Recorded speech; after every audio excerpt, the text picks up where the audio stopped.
Hello ପିଲାମାନେ, ଆଜି ଆମେ ଆଲୋଚନା କରିବା ପଞ୍ଚମ ଶ୍ରେଣୀର କୋଣ ଓ କୋଣର ମାପ।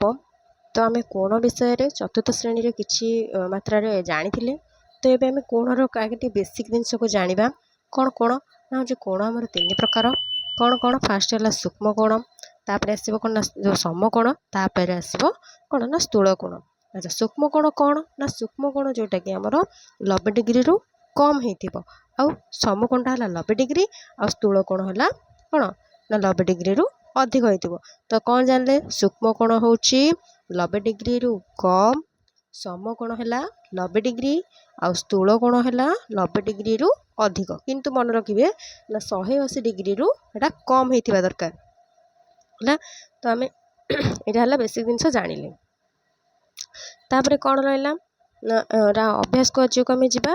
ତ ଅଭ୍ୟାସ କାର୍ଯ୍ୟ କରିବା ପୂର୍ବରୁ ଆଉ ଟିକେ ଜାଣିଦେବା କ'ଣ, ଯେମିତିକି ଆମେ ଜାଣିଲେ 30 ଡିଗ୍ରୀ ହେଲା, 40 ଡିଗ୍ରୀ, 45 ଡିଗ୍ରୀ, 85 ଡିଗ୍ରୀ, ଏଗୁଡ଼ା ସବୁ 90 ଡିଗ୍ରୀରୁ କମ୍। ତେଣୁକରି ଏଇଟା ହେଇଯିବ ଆମର ସୂକ୍ଷ୍ମ କୋଣ। ଆଉ 90 ଡିଗ୍ରୀ ହେଲେ ଏଇଟା ସମକୋଣ। ସେମିତି 92, 100, 120, 180 ଏମିତି ସବୁ କିଛି ଆମର ହେଇଛି, କିନ୍ତୁ 180 ହେବନି। ଏଥିରେ କ'ଣ କହିଲା? 180ରୁ କମ୍। ତେଣୁକରି ଏଗୁଡ଼ା ସବୁ ହେଇଯିବ ଆମର କ'ଣ ନା ସୂକ୍ଷ୍ମ କୋଣ। ତାପରେ ଆମେ ଦେଖିବା କ'ଣ ନା ଅଭ୍ୟାସ କାର୍ଯ୍ୟ କରିବା। ତ ଅଭ୍ୟାସରେ କ'ଣ ଦେଇଛି? 1 ନମ୍ବରରେ ତଳେ ଦିଆଯାଇଥିବା ପ୍ରତ୍ୟେକ କୋଣ ତୁମ ପସନ୍ଦର ଚିତ୍ରଟି ଅଙ୍କନ କର ଏବଂ ଏହାକୁ ଆମେ କେଉଁ କେଉଁ ପ୍ରକାର ଚିତ୍ର ଆମେ ତାକୁ ଦେଖିବା। ତ ପ୍ରଥମଟା ଦେଖ, ସମକୋଣ ଭଳିଆ ଦେଖାଯାଉଛି, ଏଟା ଗଛ ଚିତ୍ର କରିଦେଇଛି। ତ ବିଟାକୁ ଏମିତି କରିବା, ତ ସିଟାକୁ ଏମିତି କରିବା ଏବଂ ଡିଟାକୁ ଏମିତି କରିଦେବା ଏବଂ ତାପରେ ଏମିତି ଆମେ କିଛି ଚିତ୍ର ଅଙ୍କନ କରିକି ଦେବା। ତାପରେ କ'ଣ କହିଛି ନା ଏଇଗୁଡ଼ାକ କି କୋଣ ଆମକୁ ବତେଇବାର ଅଛି। ତ ଫାର୍ଷ୍ଟଟା ଦେଖ, ପୁରା ସମକୋଣ। ତ ଏଇଟା ଆମର କି କୋଣ ହେବ? 90 ଡିଗ୍ରୀ ଦେଖାହେଉଛି ନା, ତ ଏଇଟା ସମକୋଣ। କିନ୍ତୁ ଏଟା ଆମର ସୂକ୍ଷ୍ମ କୋଣ ହେବ। କାହିଁକି? ଏଟା 90 ଡିଗ୍ରୀରୁ କମ୍, ଏଟା ମଧ୍ୟ ସେଇ 90 ଡିଗ୍ରୀରୁ କମ୍, କିନ୍ତୁ ଏଟା କ'ଣ 90 ଡିଗ୍ରୀରୁ ଅଧିକ ଅଛି। ତ ସେଟା ହେଇଯିବ ଯେଉଁ କ'ଣ ସ୍ଥୂଳ କୋଣ। କିନ୍ତୁ ଏଟା କ'ଣ ନା ସେଇ ସୂକ୍ଷ୍ମ କୋଣ, ଆଉ ଏଟା ମଧ୍ୟ ସେଇ ସୂକ୍ଷ୍ମ କୋଣ। ତାହେଲେ ଆମେ ଜାଣିଲେ କ'ଣ କେଉଁଟା ସୂକ୍ଷ୍ମ କୋଣ କେଉଁଟା ସମକୋଣ ହେଲା। ତ ତାପରେ ଆମେ ଦେଖିବା କ'ଣ ନା ସିଧା ରହିଲେ ପୁରା ସମକୋଣ, ଟିକେ ଯଦି ଅଧିକ ହେଉଛି ତ ସ୍ଥୂଳ କୋଣ, ଆଉ ଟିକେ କମ୍ ହେଲେ ସେଟା ହେଲା କ'ଣ ହେଇଯିବ ନା ହେଉଛି ସୂକ୍ଷ୍ମ କୋଣ। ତାପରେ ଆମେ ଦେଖିବା କ'ଣ 2 ନମ୍ବର କ'ଣ କହିଛି? କହିଲା ପ୍ରତ୍ୟେକ ଚିତ୍ରରେ ଚିହ୍ନିତ କୋଣ ଗୁଡ଼ିକ କେଉଁ ପ୍ରକାରର ଆଉ କୋଣ ଆମେ ଲେଖିବା। ଦେଖ, ଫାଷ୍ଟ ଯେଉଁ ଛୁଆଟା ବସିଛି ତାକୁ ଦେଖ, କୋଣ ପୁରା ସିଧା ଅଛି ନା, ତ ସେଟା ହେଇଯିବ କ'ଣ ନା ସମକୋଣ। କିନ୍ତୁ ସେକେଣ୍ଡରେ ଯେଉଁ ମାନେ ପିଲାଟି ନଇଁ ଯାଇଛି, ତ ଏଟା ସୂକ୍ଷ୍ମ କୋଣ ହେବ, ଯେଉଁ ସମକୋଣ ହେବନି, କାହିଁକିନା 90 ଡିଗ୍ରୀରୁ କମ୍ ଦେଖାହେଉଛି। ତେଣୁକରି ଏଟା ମଧ୍ୟ ଆମର ସୂକ୍ଷ୍ମ କୋଣ ହେବ। କିନ୍ତୁ ଏଟା ସେଟା ଟିକେ ମାନେ ଦେଖାହେଉଛି କ'ଣ ଦେଖାହେଉଛି ଆମର ସ୍ଥୂଳ କୋଣ ଭଳିଆ।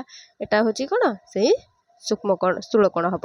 ତ ଏଟା କିନ୍ତୁ ଆମର ସୂକ୍ଷ୍ମ କୋଣ ହେଉଛି ଏବଂ ଏଟା ମଧ୍ୟ ସେଇ ସୂକ୍ଷ୍ମ କୋଣ ହେବ। ପିଲାମାନେ ବୁଝିହେଲା ଏଥରକ? ତ ଆମର 90 ଡିଗ୍ରୀରୁ କମ୍ ହେଲେ କ'ଣ ହେଇଗଲା? ସୂକ୍ଷ୍ମ କୋଣ ହିଁ ହେବ ହେଲା। ତାପରେ 3 ନମ୍ବର କ'ଣ କହିଛି ନା ସମାନ ମାପର କେତେ ଗୁଡ଼ିଏ କାଠି ନିଅ, 3ଟି କାଠିକୁ ଯୋଡ଼ି ତ୍ରିଭୁଜ ପ୍ରସ୍ତୁତ କର। ଦେଖ, 3ଟା କାଠି ଆମେ ନେଇଗଲେ ହେଲା। ତ ଏଇ 3ଟା କାଠିକୁ ଆମେ ଯୋଡ଼ିକି ଗୋଟେ ତ୍ରିଭୁଜ ତିଆରି କରିଦେବା। ତ୍ରିଭୁଜ ତିଆରି ହେଇଗଲା ହେଲା। ତ୍ରିଭୁଜର ବାହୁ ଦେଖ 3ଟି ବାହାରିଲା, କୋଣ ମଧ୍ୟ ସେଇ 3ଟି ଅଛି, ଆଉ ଶୀର୍ଷବିନ୍ଦୁ ମଧ୍ୟ ସେଇ 3ଟି ଅଛି। ତ ଆମକୁ ଗୋଟେ ଟେବୁଲ ଦେଇଦେଇଛି। ତ ତା ଦେହରେ ଆମେ ସବୁ ଚିତ୍ର ଏଠି ଦେଇଦେଇଛି, ଚତୁର୍ଭୁଜ, ପଞ୍ଚଭୁଜ, ଷଡ଼ଭୁଜ, ସପ୍ତଭୁଜ ସବୁ ଦେଇଦେଇଛି। ତ ତାକୁ ଆମେ କ'ଣ କରିବା ନା ହେଉଛି କିପରି ଭାବରେ କେତେଟା କୋଣ ଅଛି ଆଉ କ'ଣ ନା କେତୋଟି ଆକୃତିକୁ ନେଇକି ଗଠିତ କରାଏ ସବୁ ଦେଖିବା। ଫାଷ୍ଟରେ ଦେଖ ଦେଇଦେଇଛି ତ୍ରିଭୁଜରେ କହିଲି। ତ ସେକେଣ୍ଡଟାକୁ ଦେଖିବା ଚତୁର୍ଭୁଜ, କ'ଣ ତାର ହେଉଛି 4ଟା କାଠିକୁ ନେଇକି ତିଆରି ହେଇଛି ଏବଂ କୋଣ ମଧ୍ୟ ସେଇ 4ଟି ହେବ ହେଲା। ତାପରେ ହେଉଛି ପଞ୍ଚଭୁଜକୁ ଦେଖ, ତାର ସେମିତି ସେ କେତେଟା କାଠିକୁ ନେଇକି ତିଆରି ହେଇଛି ଦେଖ, ତ 5ଟି କାଠିକୁ ନେଇକି ତ 5 ହେବ ଏବଂ କୋଣ ମଧ୍ୟ ସେଇ 5ଟି।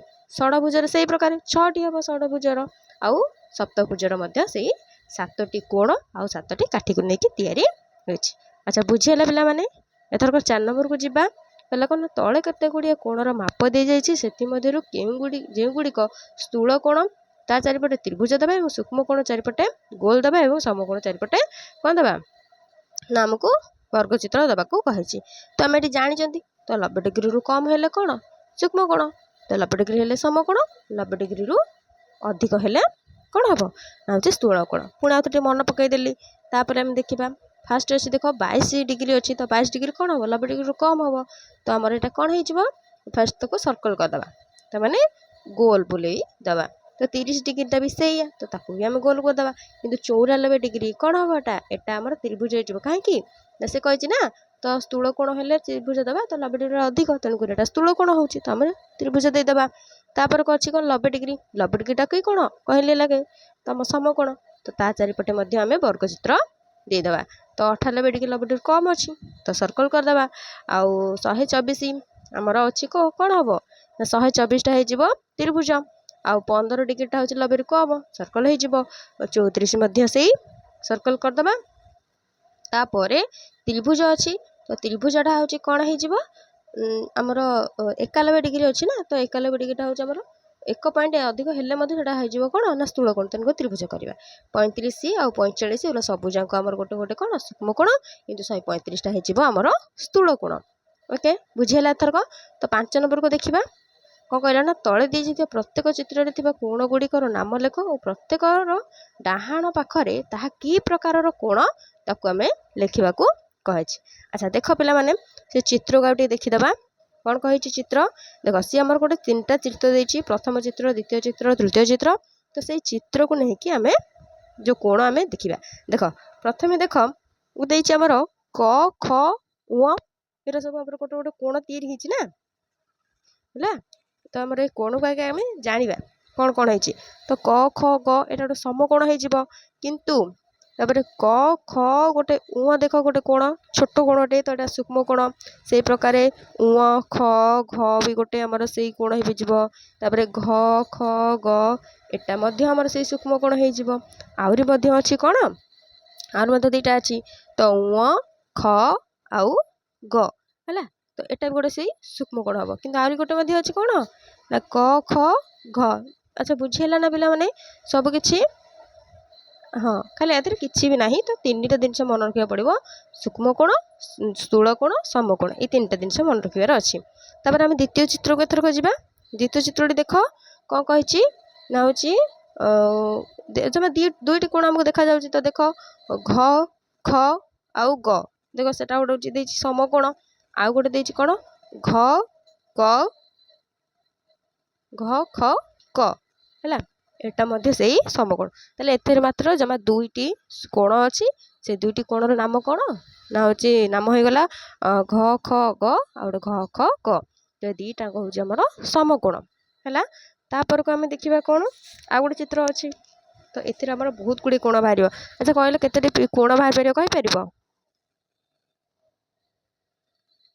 देख कौन त ठ ट गोटे कोण त ठ ड यही 2टी कोण हो कौन ना हूँ आमर समकोण है ये 2टा समकोण कारण 90 डिग्री अच्छी तापर को आम देखिए सब सूक्ष्म कोण कौन कौन अच्छी तो ट ठ मूर्धन गोटे हो पार आ गोटे हूँ ण ठ त गोटे हो पार आ त ठ थ गोटे आउ थ ठ त गोटे सूक्ष्म कोण एगुरा आहरी सूक्ष्म कोण अच्छी कौटे कहले ये देख आमर आहरी गोटे कौन बाहर सूक्ष्म कोण नुहे आउ 2टा कोण अच्छी हाँ सूक्ष्म कोण कौन ना थ ठ आ मूर्धन हो गोटे सूक्ष्म कोण आउ स्थूल कोण अच्छी कौटी कहीपर लुचिक अच्छी हाँ देख थ ठ आउ ट है यहाँ गोटे कौन ना हूँ सूक्ष्म कोण आउ गोटे अच्छी ण ठ ड एटा गोटे ठ आउ ट यहाँ सब गोटे गोटे कौन ना स्थूल कोण